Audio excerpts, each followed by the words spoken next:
segundo o Espiritismo foi a fé e a caridade. Quem ditou foi o Espírito Protetor em 1861. E assim ele nos fala: eu vos disse ultimamente, meus caros filhos, que a caridade sem a fé não bastava para manter entre os homens uma ordem social capaz de torná-los felizes. Devia ter dito que a caridade é impossível sem a fé. Podereis encontrar em verdade impulsos generosos, mesmo nas pessoas sem religião. Mas essa caridade austera, que não se pratica senão pela abnegação, pelo sacrifício constante de todo interesse egoístico, não há senão a fé para inspirá-la, porque nada além dela nos faz levar com coragem e perseverança a cruz desta vida. Sim, meus filhos, é em vão que um homem ávido de prazeres, se quer iludir sobre a sua destinação nesse mundo, sustentando que lhe é permitido não se ocupar senão da sua felicidade. Certamente Deus nos criou para sermos felizes na eternidade. Entretanto, a vida terrestre deve servir unicamente ao nosso aperfeiçoamento moral, que se adquire mais facilmente com a ajuda dos órgãos e do mundo material. Sem contar as vicissitudes ordinárias da vida, a diversidade dos vossos gostos, de vossas tendências, de vossas necessidades, é também um meio de vos aperfeiçoar em vos exercitando na caridade. Porque não é senão a força de concessões e de sacrifícios mútuos que podeis manter a harmonia entre elementos tão diversos. Entretanto, tendes razão afirmando que a felicidade está destinada ao homem neste mundo, se a procurais não nos prazeres materiais, mas no bem. A história da cristandade fala de mártires que foram ao suplício com alegria. Hoje, em vossa sociedade, não é preciso para serdes cristãos nem o holocausto do mártir, nem o sacrifício da vida, mas única e simplesmente o sacrifício do vosso egoísmo, do vosso orgulho e da vossa vaidade. Triunfareis se a caridade vos inspirar e se a fé vos sustentar.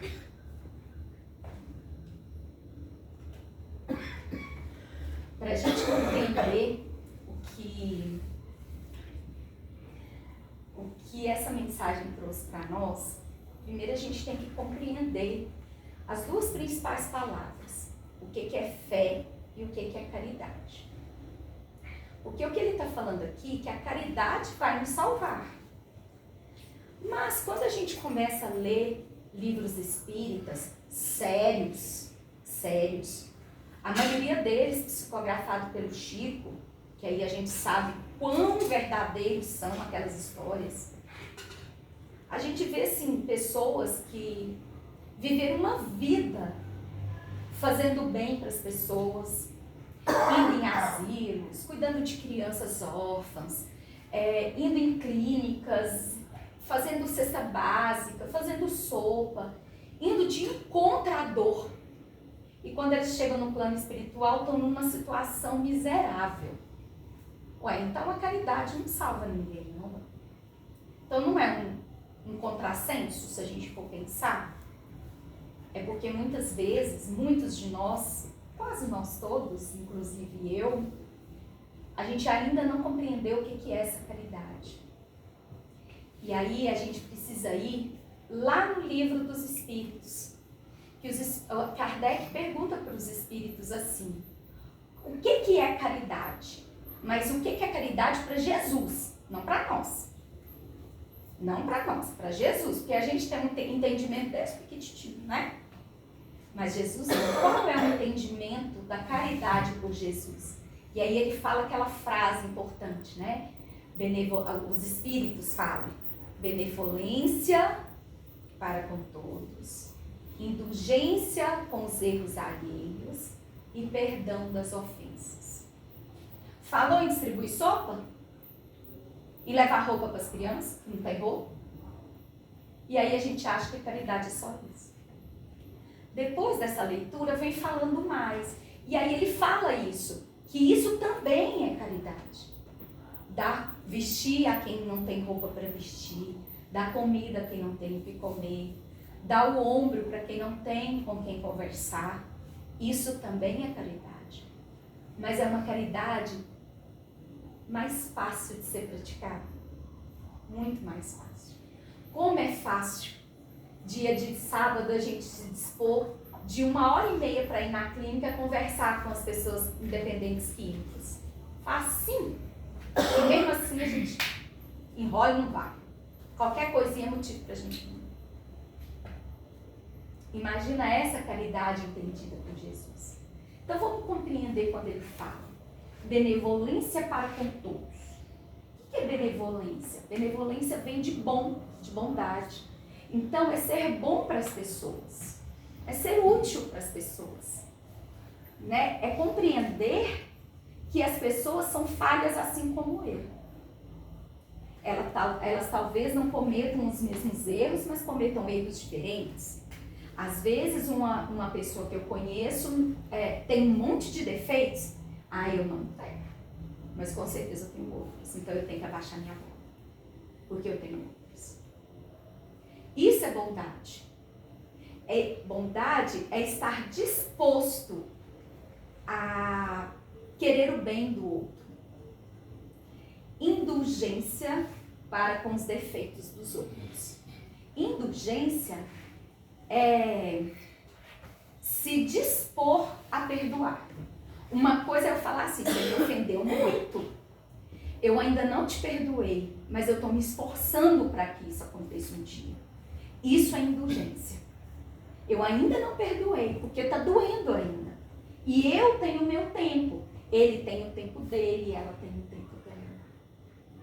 Mas eu estou me dispondo. Eu estou pedindo a Deus para me ajudar.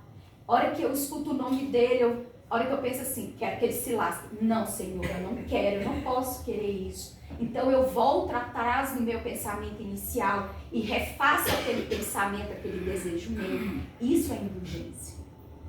Viu que é um caminho? Primeiro, eu tenho que compreender que as pessoas são falhas como eu. Certo? Isso é ter bondade. Bondade não é só fazer coisas boas. É compreender que o outro também é pequeno, assim como eu. Depois de enxergar isso no outro, eu preciso me dispor, me esforçar para perdoar as pessoas que me ofenderam. E aí vem o terceiro, o perdão das ofensas. O que é perdoar ofensas? É esquecer? Não. Quem esquece está com problema de memória. A gente não tem que esquecer. Uma pessoa foi seriamente prejudicada por outra. Ela vai esquecer? Nem deve esquecer, para aquilo ajudá-la a crescer, ficar mais esperta com as pessoas. Que nem todo mundo só deseja o bem. E quem deseja o bem não é sempre também que deseja o bem. Porque a gente tem os momentos da gente que a gente vacila. Mas eu perdoo quando eu sou benevolente, quer dizer, eu trabalhei em mim que o outro também erra como eu. Eu estou me esforçando para perdoar o meu irmão. E aí eu chego no perdão, que é quando eu desejo todo o bem de verdade para ele. Isso faz parte do passado, passou. Não quero, isso não me pertence mais. Se o outro vai me perdoar, aí é problema do outro. Aí é uma dor que o outro está carregando. Mas quando eu estou perdoando quem fez alguma coisa contra mim, isso é um problema meu, se eu estou perdoando ou não. O que o outro faz com as ofensas que ele sente, ou com esse sentimento meu de verdadeiro perdão, ele vai perdoar nada. Acha o que você quiser achar. Eu estou trabalhando isso em mim. Então, esse é o caminho da caridade. E aí, a gente volta lá na questão dos livros, né? Do Chico, do Dr. Inácio, né? Ditado por ele, que ele fala que as pessoas que mais dão trabalho no plano espiritual são os espíritas. Porque acha que faz caridade demais.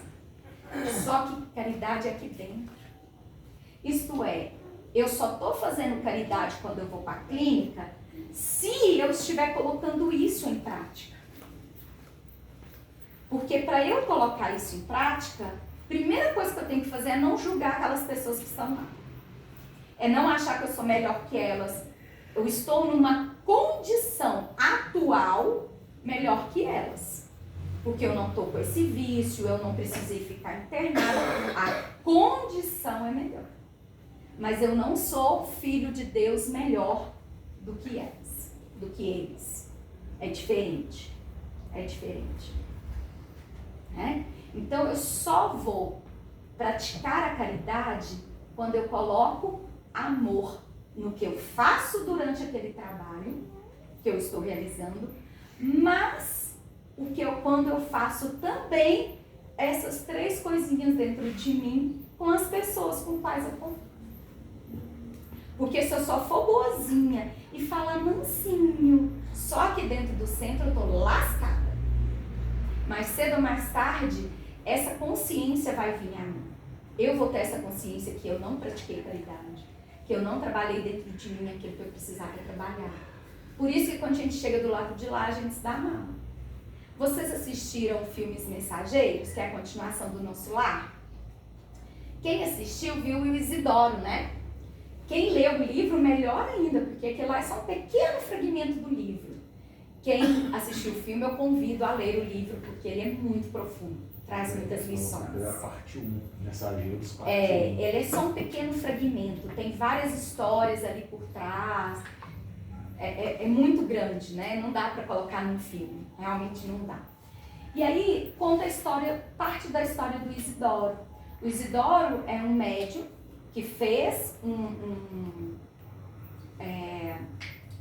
uma promessa, né? Se comprometeu, assumiu o compromisso no plano espiritual de vir abrir um centro espírita para comunicação com os espíritos, para ajudar as pessoas.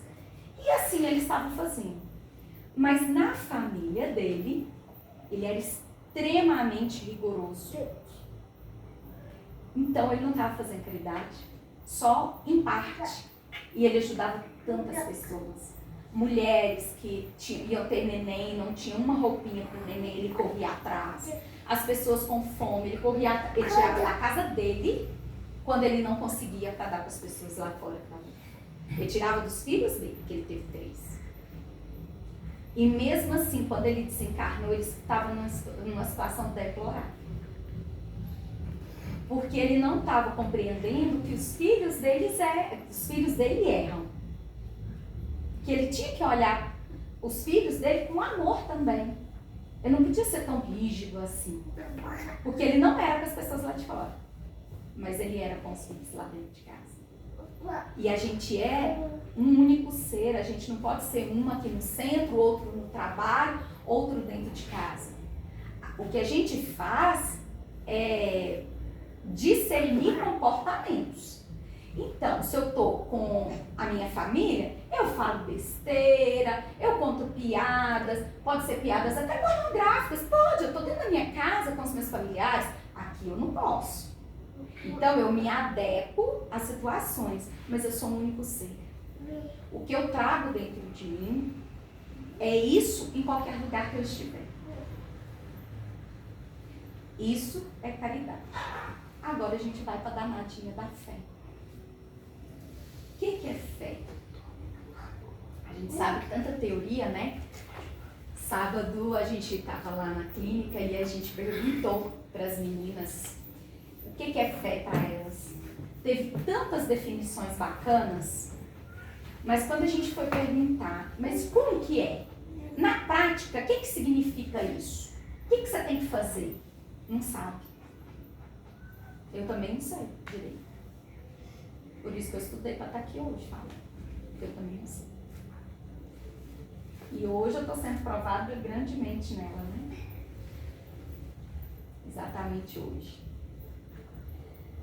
E aí, o Haroldo Dutra, um palestrante espírita de Belo Horizonte, ele conta uma história para explicar, uma pequena, rapidinho, uma história para explicar o que é fé. E aí ele fala que tinha uma menininha no avião, esperando para o avião decolar. E aí chegou uma moça e senta do lado dela. E o avião decola e a menininha, do jeito que ela estava colorindo, ela continuou a colorir. O avião decola e começa a dar uma turbulência, e a moça que estava do lado ficou desesperada, tinha muito medo, né? E ficou desesperada, meu Deus, nós vamos morrer. E a menina lá, linda, leve e solta lá, colorindo de boa. E ela olhou assim, mas como que você pode estar tão calma, nós vamos morrer? Aí ela, vamos não, tudo vai dar certo. Mas como que você tem certeza? Aí ela falou assim, porque meu pai é o piloto. Então, ela sabe que o pai dela está lá. Mas, além de acreditar que o pai dela estava pilotando aquele avião, ela foi muito além. Ela confiou na capacidade do pai dela, nos dons do pai dela. No final, tudo vai dar certo. Não sei qual será o final, mas no final vai dar certo. E isso é fé. Isso é fé. Fé não é acreditar. Todo mundo aqui acredita em Deus, né? Mas a gente não confia plenamente. Por isso que a nossa fé é tão vacilante. E tem aquela passagem, né? Eu confio. Tem aquela passagem que chega um menino muito cheio de entidades, né? Enlouquecido.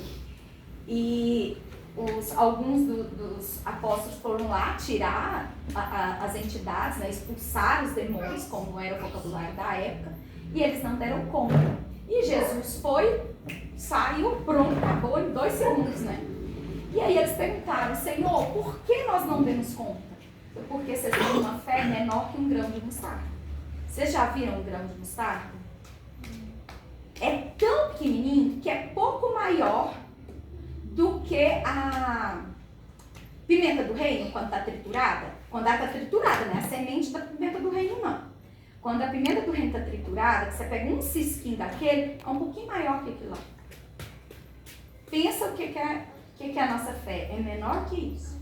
Então pensa que quando a gente está vacilando na nossa fé, a gente lembra da pimenta do reino. Nossa fé é daquele tamanho. De um cisquinho daquele. Porque a gente não nasceu ainda com isso dentro de nós. Por isso que a gente está dentro de uma casa religiosa, procurando auxílio. Que aqueles que têm, precisa daquilo. Não precisa. Não precisa de religião. Quem tem uma fé fervorosa já dentro dela, não precisa de religião. Não precisa. Quem está aqui dentro é porque precisa, porque é muito. Só que a gente precisa construir isso dentro da gente, né? Porque não veio de fábrica. Não veio. O que veio de fábrica é que somos filhos do mesmo pai.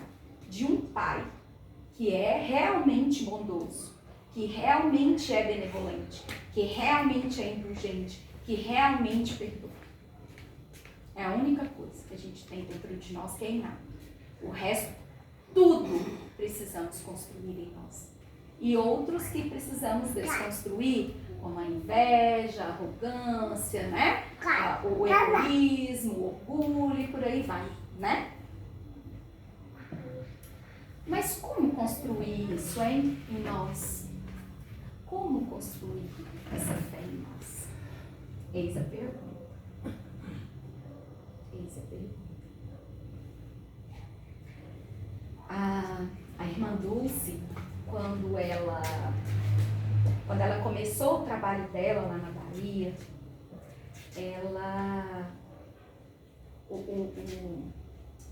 o convento era bem pequeno. E aí ela começou a pegar as pessoas, deu um surto de tuberculose, e ela começou a pegar os tuberculosos e levou um lá pra dentro.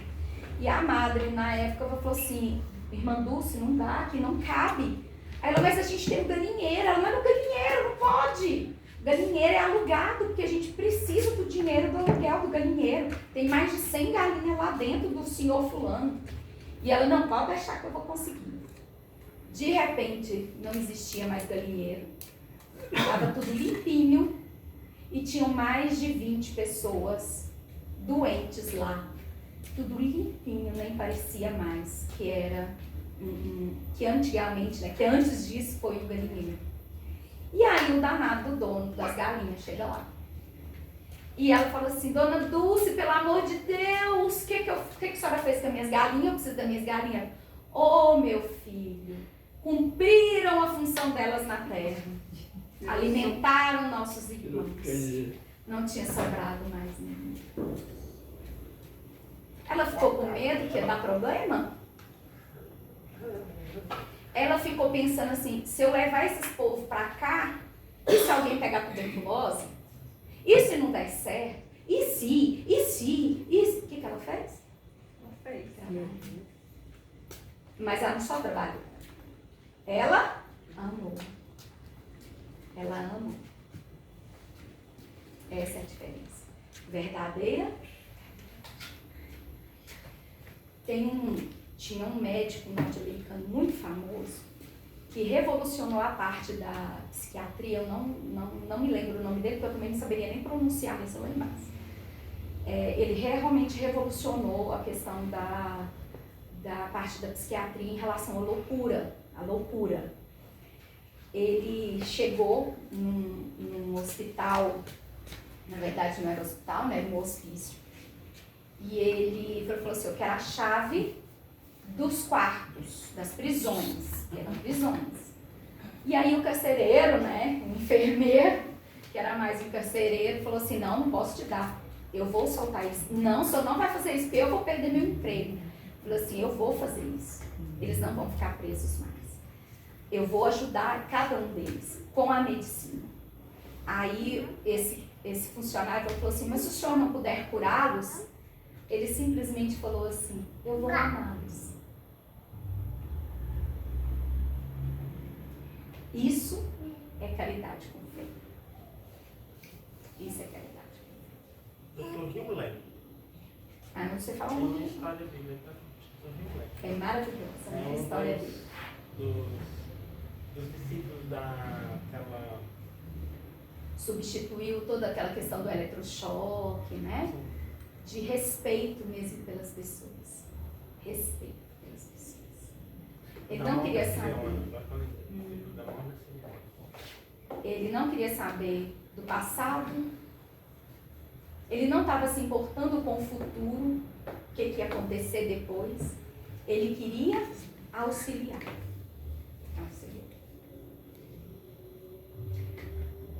Chico, uma vez ele foi chamado a uma casa de uma senhora em Uberaba e ele achou que era para ajudar com mantimentos e tal, e ele não tinha nada, e ele foi morrendo de vergonha naquela humildade toda, né? E chegou lá, a casa não era tão ruim, aquela mulher com uma filha que era doente não estavam em situações financeiras ruins, mas aí ele estranhou, né? Porque normalmente ele era chamado por isso. E a mulher desabafou que não tinha ninguém, que ficava muito preocupada com a situação da filha, porque ela estava envelhecendo e ela não tinha ninguém, e a filha era acamada, e que o maior sonho da vida dela era escutar a voz da filha. E ela nunca tinha escutado a voz da filha. E a filha tinha vários problemas mentais, né, e físicos também, né, com paralisia cerebral muito séria, e vegetava numa cama. E aí ela falava assim, eu só quero uma palavra, eu queria só ouvir uma palavra dela, qualquer palavra, mas eu queria muito ouvir, antes de morrer eu queria ouvir a voz da minha filha. E o Chico falou para ela, você não se preocupe, porque ela nunca ficará desamparada. Porque o Chico tinha certeza que Deus não desampara ninguém, que ele tem a fé verdadeira. E ele, uma vez por semana, ia na casa dessa senhora conversar com essa menina. E a única coisa que ele fazia assim era de ensinar para ela, fala filha, fala Jesus, fala filha, fala Jesus. E ela tentava não sair. E assim foram anos a fio, todas as semanas, uma vez na semana. Fazia sol, fazia chuva, estava lá. Jesus, fala, filha, fala, Jesus. Num dia, com um esforço louco, ela falou, Jesus! E aí foi uma festa e o Chico nunca desistiu dessa menina. E alguns meses depois ela desencarnou. Passado mais de um ano, o Chico dá o primeiro infarto. Sozinho em casa, no quarto. E ele não conseguia levantar da cama, tamanha era a dor dele. E apareceu um vulto de luz no quarto dele, que colocou a mão no peito dele, arrancou tudo que tinha lá dentro e ele conseguiu levantar e chamar por ajuda. Gritar, né, para alguém na rua, os vizinhos ajudaram a chamar a ambulância. E aí os médicos falaram, o Chico contava essa história, que os médicos falaram assim, como assim um infarto parou no meio? Eu nunca vi isso na minha vida, infarto parar no meio. O senhor devia ter morrido, era para ter morrido. E aí o Chico ficou 28 dias internado, voltou para casa. Depois de uns dias, ele continuando agradecendo aquele espírito que esteve lá e auxiliou ele, e aí ele aparece. E aí ele fala assim, muito obrigada, eu queria muito te agradecer. Porque a primeira vez que eu vacilei na minha fé, porque eu fiquei com muito medo de morrer, de verdade. E aí eu queria saber, quem é você? Que ela não mostrava o rosto. E ela falou assim, eu vou te falar só uma palavra, você sabe quem é? Jesus. E desapareceu. E são essas histórias que a gente precisa sempre estar relembrando para que a gente alimente a nossa fé. São com esses exemplos. Jesus não ficou tão conhecido como é conhecido só pelo que ele falou e pelo que ele fez. Foi também pelo que ele não falou e que ele nunca fez. Ele nunca menosprezou. Ele nunca maltratou. Ele nunca falou uma palavra descortês. Nem nos vendilhões, quando ele foi lá e disseram que ele jogou, né, ele chutou cadeiras e tal, não foi assim que aconteceu. Essa foi a sensação que as pessoas que estavam lá tiveram. Mas a espiritualidade já trouxe informações sérias que não foi assim. Foi a energia, quando ele viu, foi a energia daquelas entidades que estavam lá e que ele chegou e se impôs. Isso não pode na casa do Pai, e as entidades ficaram loucas ali dentro. Então não foi ele que perdeu as estribeiras. Jesus ia perder as estribeiras, é um contrassenso, né? Então, o que ele não fez, o que ele não falou, precisa nos inspirar. E aí, quando a dor chega, a dúvida, a dificuldade, a doença, a indecisão, qualquer que seja o nosso impasse na nossa vida, é isso que a gente precisa lembrar. Do Chico, da irmã Dulce, desse médico. Não só pessoas ligadas a religiões. Jesus nem pregava isso. E só fez o bem.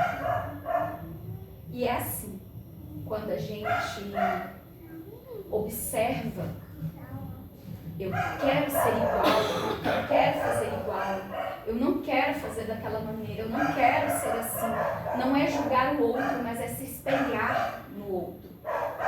O que eu quero, o que eu não quero ser. E ir trabalhando isso na gente, porque a vida tá uma beleza, mas pode ter certeza. Quando tá bem, é pra gente fortalecer a fé, é pra gente fincar as raízes de verdade, porque não tem esse ser com os pezinhos aqui que não vai passar por turbulências. Se o Chico passou, quem somos nós para não passar por turbulências graves, muito graves? Olha o que Jesus passou aqui nessa terra.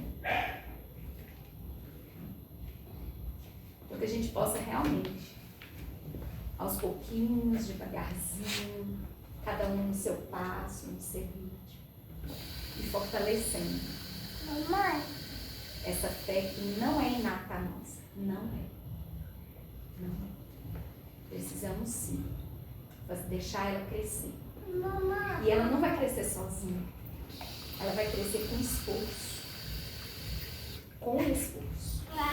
Só que não é sentado dentro de casa, da casa para o trabalho, do trabalho para casa, que isso também vai acontecer. A gente precisa fazer outros caminhos, sabe? E olhar para as pessoas que estão ao nosso redor. Isso faz parte do crescimento da fé. Porque se a gente não olhasse Jesus, a irmã Dulce, Chico, Madre Teresa, a gente não faria nada, porque a gente não teria exemplos de bondade, exemplos de bons comportamentos. Então a gente precisa nos espelhar